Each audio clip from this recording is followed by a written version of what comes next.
जब हमारे 18 साल और 20 साल के जवान जाएंगे वहां अग्निवीर के माध्यम से, तो मैं समझता हूं कि जोखिम उठाने का, रिस्क उठाने का जो एक जज्बा होता है जवानों के अंदर कहीं कुछ अधिक होता है, जज्बा भी उठाएंगे। कहीं पर यदि कोई ड्रॉबैक इसमें हमको दिखाई देगा तो उसमें सुधार करने के लिए भी हम पूरी तरह से तैयार हैं। मैंने विपक्ष के सवालों को लेकर कभी भी अपने को अनकंफर्टेबल फील नहीं किया है, और जितना कंट्री के इंटरेस्ट को ध्यान में रखते हुए उनको बताया जा सकता है वो मैं बताता भी हूं। लेकिन डिफेंस में बहुत सारी ऐसी चीज होती हैं जिनका कि स्ट्रेटेजिक इंपॉर्टेंस होता है, हम पब्लिकली उसे नहीं बतला सकते, उसे बताने से हम बचने की कोशिश करते हैं। तो आज चाहे वो नॉर्दर्न सेक्टर हो, वेस्टर्न सेक्टर हो अथवा ईस्टर्न सेक्टर हो। तो आज अगर और मुझे अपनी सेना के जवानों को 5 वर्षों में बहुत ही नजदीक से देखने का मिला है। हमारी तीनों सर्विसेज, चाहे वो आर्मी हो, नेवी हो अथवा एयरफोर्स हो, और यहां तक कि पैरामिलिट्री फोर्सेस के लोगों को भी करिश्मेटिक काम करते हुए मैंने प्रत्यक्ष अपनी आंखों से देखा है, क्योंकि होम मिनिस्टर के रूप में भी मैंने अपनी रिस्पॉन्सिबिलिटी निभाई है। मैं कह सकता हूं कि अपने सेना और सुरक्षा के जवानों के ऊपर हमें नाज है।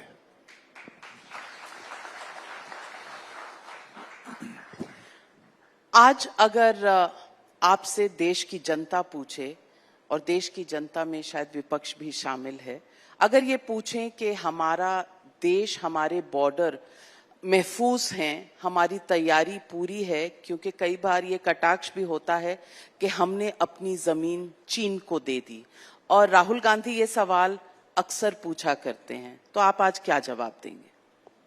मैं देश की जनता को आश्वस्त करना चाहता हूं कि हमारे सेना और सुरक्षा के जवानों पर उनका पूरा भरोसा और विश्वास होना चाहिए, और 5 वर्षों तक डिफेंस मिनिस्टर के रूप में काम करते हुए, उसके पहले होम मिनिस्टर के रूप में काम करते हुए, जो कुछ भी मैंने देखा है, समझा है, एसेस किया है, उस आधार पर मैं देशवासियों को आश्वस्त करना चाहता हूं कि हमारी सीमाएं और यह देश पूरी तरह से सुरक्षित है। सवाल अग्निवीर स्कीम पर भी उठते हैं। अग्निवीर स्कीम पर कुछ विपक्षी दलों का कहना है कि शॉर्ट चेंज किया जा रहा है नए युवाओं को जो भर्ती होते हैं, क्योंकि उन्हें वो सारी सुविधाएं उपलब्ध नहीं है, और ये शॉर्ट ट्रेनिंग कोर्स है, शायद टेम्पररी तौर पर हम सैनिक इकट्ठे कर रहे हैं। ये तमाम डिबेट बहुत सी मिसगिविंग्स के साथ शुरू हुई, लेकिन आज भी ये सवाल उठता रहता है। नहीं, मैं समझता हूं कि इस सवाल का अपने में कोई औचित्य नहीं है। इस सच्चाई को सभी स्वीकार करेंगे कि सेना में यूथफुलनेस होनी चाहिए। सामान्यतः एज 30, 35, 40, 45, 50 ये हमारे सेना के जवानों की रही है। लेकिन जब हमारे 18 साल और 20 साल के जवान जाएंगे वहां पर अग्निवीर के माध्यम से, तो मैं समझता हूं कि जोखिम उठाने का, रिस्क उठाने का जो एक जज्बा होता है जवानों के अंदर कहीं कुछ अधिक होता है, वो जज्बा भी उठाएंगे।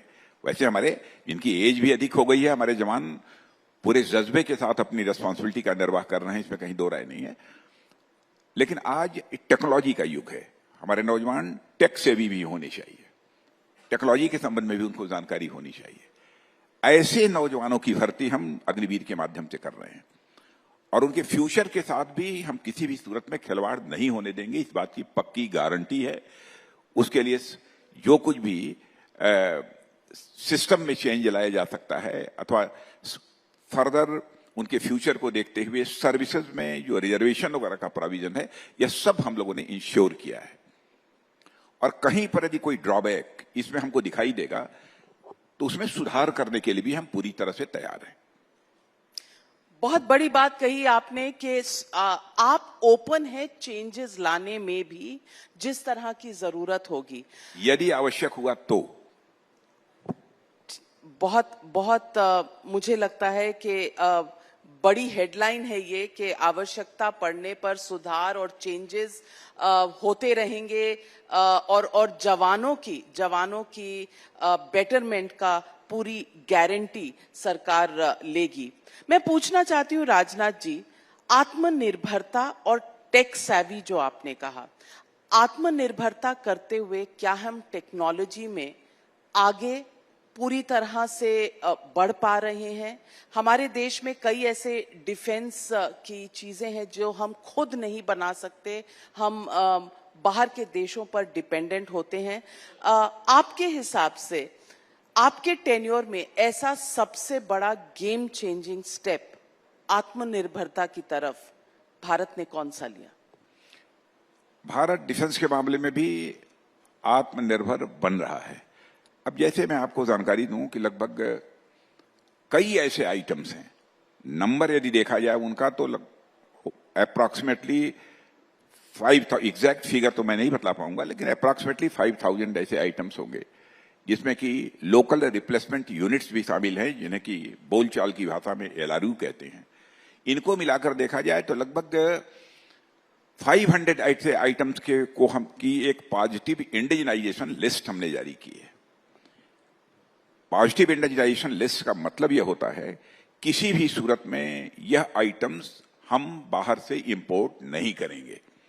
यह सारे आइटम्स बनेंगे तो भारत की धरती पर बनेंगे और भारतीयों के हाथों से बनेंगे, यह हम लोगों ने फैसला किया है। और यह काम तेजी के साथ आगे बढ़ रहा है, यह काम तेजी के साथ आगे बढ़ रहा है। और मैं यह भी जानकारी आपको देना चाहता हूं, अब तो इंजन बनाने की दिशा में भी हमारे कदम तेजी से आगे बढ़े हैं। फाइटर प्लेन के इंजन, फाइटर प्लेन।